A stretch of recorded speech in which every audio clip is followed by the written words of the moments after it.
নমস্কার বন্ধুরা, আপনারা বিশ্বাস করুন অথবা নাও করতে পারেন, কিন্তু তুরস্কের কান যুদ্ধ বিমান আমেরিকার মাথা খারাপ করে দিয়েছে। বন্ধুরা, আমেরিকা কখনোই চায় না যে তুরস্কের মতন দেশের কাছে এত ভয়ঙ্কর টেকনোলজি থাকুক।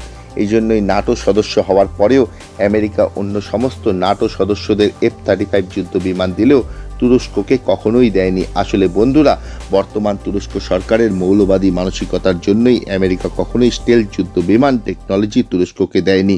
এই জন্য তুরস্ক এক প্রকার জেদের বসেই এই কান যুদ্ধ বিমান তৈরি করেছে। কিন্তু এই যুদ্ধ বিমান কতটা স্টেলথ আর এর ইঞ্জিন ক্যাপাসিটি কতটা, এটা এখনও ভবিষ্যতের ওপরে নির্ভর করবে। যদিও এর পারফরমেন্স সম্পর্কে অনেকেই সন্দেহ প্রকাশ করেছে, কিন্তু তুর্কির দাবি মোতাবেক তুর্কি স্টেলথ ক্লাবে জায়গা করে নিয়েছে। কিন্তু বন্ধুরা, সবথেকে বড় চিন্তার বিষয় হচ্ছে ভারতের জন্য, কারণ আমেরিকার কাছে F-22 F-35 এর মতন 5th জেনারেশন যুদ্ধ বিমান রয়েছে। অন্যদিকে চীনের কাছে আছে J-20 যুদ্ধ বিমান। আর বন্ধুরা, এটা বলাই বাহুল্য যে তুর্কির এই কান যুদ্ধ বিমান আর কয়েক বছরের মধ্যেই পাকিস্তানের বায়ুসেনার মধ্যে দেখা যাবে। এবং আপনারা ভালো করেই জানেন, ইতিহাস সাক্ষী রয়েছে, পাকিস্তানের কাছে যদি কখনো নতুন কোনো অস্ত্র পৌঁছায়, সেটা সর্বপ্রথম প্রয়োগ তারা ভারতের উপরেই করার চেষ্টা করে।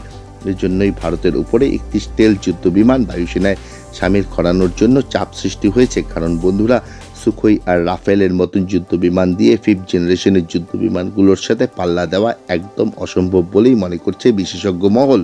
আসলে স্টেলথ যুদ্ধ বিমানের টেকনোলজি সমস্ত ধরনের রাডার অথবা এয়ার ডিফেন্স সিস্টেমকে ফাঁকি দিয়ে হামলা চালাতে পারে। এই জন্যই বন্ধুরা, বিশেষজ্ঞ মহল এখন আমেরিকার F-35 যুদ্ধ বিমান কেনার ব্যাপারে জোর চর্চা শুরু করে দিয়েছে। আসলে এই বছর ভারতে একটি আন্তর্জাতিক বায়ুসেনাদের যুদ্ধ অভ্যাস হতে চলেছে, যার নাম তরঙ্গ শক্তি 2024। এবং এই যুদ্ধ অভ্যাসে ফ্রান্স নিজের রাফেল নিয়ে আসবে, ইউরোপের তরফে ইউরোফাইটার টাইফুন আসবে, অন্যদিকে আমেরিকা নিজের F-15EX, FA-18 সুপার হর্নেট ও F-35 যুদ্ধ বিমান নিয়ে আসবে বলে জানা যাচ্ছে। এবং ভারতীয় সেনা যাতে F-35 বিমান ভালো করে পর্যবেক্ষণ করতে পারে, সেই জন্য আমেরিকা এই বিমান এবার নিয়ে আসতে পারে বলে মনে করা হচ্ছে।